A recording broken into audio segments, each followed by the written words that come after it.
تو اللہ نے حکم دیا یہ کرو، یہ نہیں کرو، یہ کرو، پھر والدین کی فرما برداری کرو. جو جتنا قریبی ہے اس کا حق اتنا زیادہ. گورا ان چیزوں کو نہیں مانتا. وہ کہتے ہیں کسٹمر کا حق سب سے پہلے. ایئر ہوسٹس کہتی ہے کہ جہاز میں جو پیسنجر بیٹھے ہوئے ہیں ان کا حق سب سے، بولو نا، پہلے. ان سے سب سے زیادہ اچھے اخلاق سے بات کرنی ہے. ایئر ہوسٹس کو کبھی گالی گلوچ میں دیکھا آپ نے؟ کیا ہو گیا؟ کبھی جہاز میں جا رہے ہو، آپ نے بٹن دبایا چائے دے دیں، وہ کہے گی ایکسکیوز می چائے ختم ہو گئی، بس یہی کہے گی نا ابھی نہیں ہے، ابھی سیٹ بیلٹ باندھیں، ابھی جہاز نیچے اتر رہا ہے، ابھی چائے پانی کا ٹائم ختم. تمیز سے بولے گی. آپ نے پھر کہا نہیں مجھے تو چائے چاہیے، پھر بولے گی بھائی دیکھیں ایکسکیوز می آپ سے ہم نے گزارش کی. پھر آپ نے کہا جی مجھے نسوار چاہیے، مجھے پان چاہیے، کچھ بھی کہہ دو، ایکسکیوز می کر کے پتلی گلی سے نکل جائے. یہ نہیں ہوگا تیری ایسی کی تیسی، تو وہ اس کو نکالو، جہاز روکو، سائڈ پہ لگاؤ، جیسے بس میں ہوتا ہے نا. بسوں میں تو ہم نے دیکھا ہے وہ گڈی نو سائڈ تے لاؤ، بندے نو اٹھا، چلو یہ نکل باہر یہاں سے. اور بسوں میں تو بعض دفعہ کھائی میں بھی گرا دیتے ہیں، سنا ہے. ایئر ہوسٹس کے اخلاق سے ہمیں سیکھنا چاہیے کہ اخلاق انسان کے، بولو بھائی، کیسے ہوتے ہیں. اب جو ایئر ہوسٹس کے اخلاق ہیں، اللہ یہ کہتا ہے کہ ان اخلاق کو 3 سے ضرب دے کے ماں سے اس اسٹائل میں بات کیا کرو. بہت مشکل ہے سمجھانا. جب اپنی ماں سے بات کرو تو جس اسٹائل میں ایئر ہوسٹس تم سے بات کر رہی ہے نا، اس اسٹائل کو 3 گنا، بولو، بڑھا دو. اس میں 3 چمچ چینی کے اور ڈال دو. جتنی شکر اس نے اپنی زبان میں ڈالی ہے آپ سے بات کرنے کے لیے، اس شکر میں 3 چمچ اور ملا دو. ہو رہا ہے اس پہ عمل؟ بولو نا بھائی. رسول اللہ صلی اللہ علیہ وسلم سے صحابی نے پوچھا یا رسول اللہ من احق الناس بحسن خلقی. تو یہاں بھی دیکھو حسن کا لفظ ہے، احسان سے نکلا ہے یہ، بلکہ احسان حسن سے نکلا ہے. تو صحابی یہاں یہ نہیں پوچھ رہے کہ یا رسول اللہ میرے اچھے اخلاق کا سب سے زیادہ مستحق کون ہے، یہ سوال نہیں ہے. یا میں کس سے ٹھیک طریقے سے بات کروں، ٹھیک کا لفظ بھی نہیں ہے، گڈ کا لفظ بھی نہیں ہے. یار ایک مجھے بات بتاؤ، ایک کوئی مفتی صاحب کے پاس آئے، مسئلہ پوچھے، مفتی صاحب میں نے سنا ہے کہ اللہ نے حکم دیا کہ لوگوں سے صحیح بات کیا کرو، بدتمیزی سے پیش نہیں آیا کرو، تو میں ٹھیک طریقے سے بات کس سے کیا کروں، سب سے پہلے کس سے؟ تو ہم بتا دیں گے بھائی سب سے پہلے ماں ہے، پھر باپ ہے، پھر باقی لوگ ہیں، یہی بتائیں گے نا. ہمارا اسٹائل کیا ہوگا؟ یہ ہوگا. لیکن صحابی نے یہ سوال نہیں پوچھا کہ میں ٹھیک طریقے سے کس سے بات کیا کروں، سب سے پہلے اس کا مستحق کون ہے. نا نا نا، انہوں نے یہ بھی نہیں پوچھا یا رسول اللہ بہتر طریقے سے میں کس سے بات کیا کروں، اس میں سب سے زیادہ مستحق کون ہے، کس کا رائٹ ہے سب سے زیادہ کہ میں اس سے بہتر انداز میں بات کروں. نا نا نا نا نا نا نا، آپ نے فرمایا من احق الناس بحسنی، حسن کا لفظ، میرے اخلاق میں جو ایکسیلنسی پیدا ہوگی اس ایکسیلنسی کا سب سے زیادہ مستحق کون ہے. بات آ رہی ہے سمجھ میں کہ نہیں آ رہی ہے؟ یعنی آج کے زمانے میں جو اسٹائل ایئر ہوسٹس کا ہوتا ہے شاید ہم اس کو ایکسیلنٹ کہہ سکتے ہیں اس کو،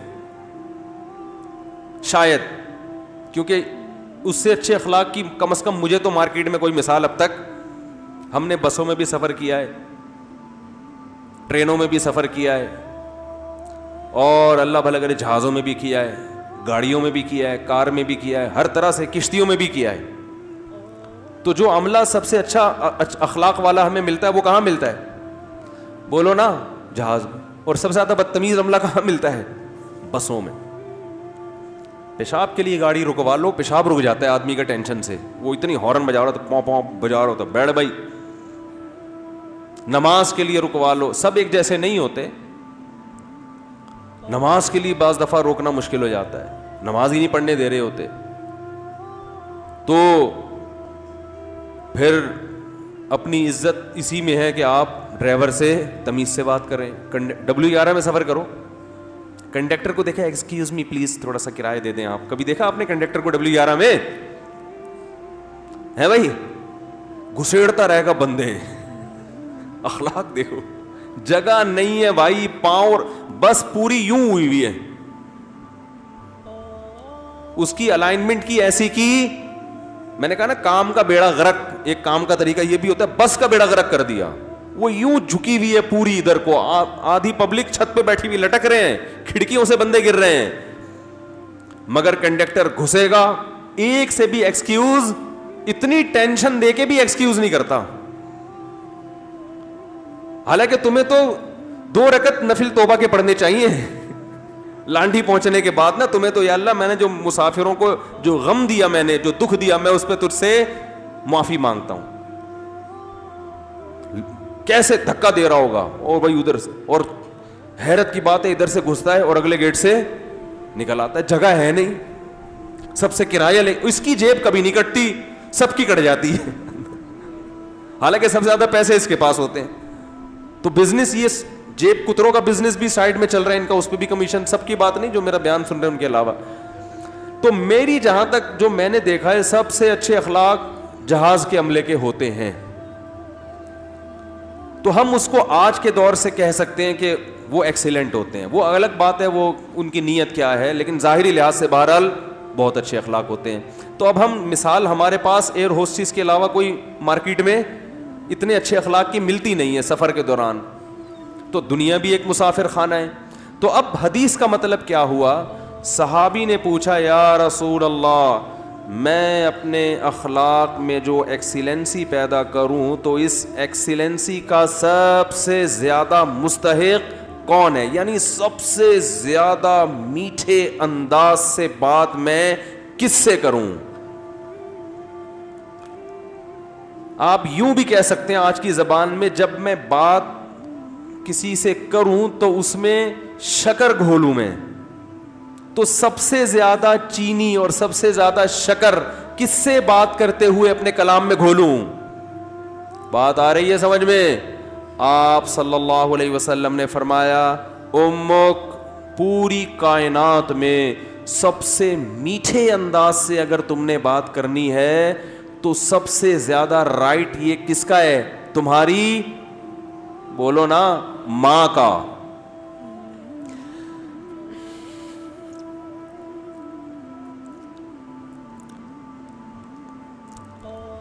صحابی نے عرض کیا, یا رسول اللہ, کیا انداز ہے؟ فرمایا, ثم من. ثم کا مطلب ہوتا ہے اس کے بعد, ثم من. یا رسول اللہ, ماں کے بعد دوسرے نمبر پر میٹھے انداز سے, اچھے انداز سے بات کرنا کس کا حق ہے کہ میں اس سے اچھے انداز سے بات کروں؟ ماں کے بعد. ماں کا تو پتہ چل گیا, دوسرے نمبر پہ جو میں سب سے بہترین اور مٹھاس کے ساتھ بات کرنی ہے, اخلاق میں ایکسیلنسی پیدا کرنی ہے, ماں کے بعد دوسرے نمبر پہ کون ہے وہ؟ تو آپ صلی اللہ علیہ وسلم نے کیا جواب دیا؟ فرمایا, امک. ماں کے بعد دوسرا نمبر بھی کس کا ہے؟ بولو بھائی, کیا عجیب انداز ہے. حالانکہ یہ عام عرف کے مطابق جواب سوال کے مطابق, بولو بھائی, نہیں ہے. مجھ سے اگر کوئی پوچھے کہ سب سے بڑا حق کس کا, میں کہوں ماں کا. وہ کہ اس کے بعد کس کا, تو میں کہوں ماں کا. وہ کہہ رہے میں اس کے بعد کا پوچھ رہا ہوں, اس کا تھوڑی پوچھ رہا ہوں.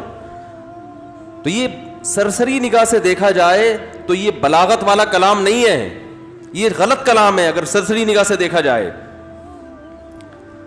کیونکہ ہم پوچھ رہے ہیں کہ اس کے بعد. ماں تو پتہ چل گیا, ماں کے بعد اس کے علاوہ بتائیں آپ. لیکن نبی دوبارہ کس کا نام لے رہے ہیں؟ یہ سرسری نظر میں یہ کلام بلیغ نہیں ہے، لیکن حقیقت میں یہ بلاغت کے اعلیٰ معیار پہ پہنچا ہوا کلام ہے.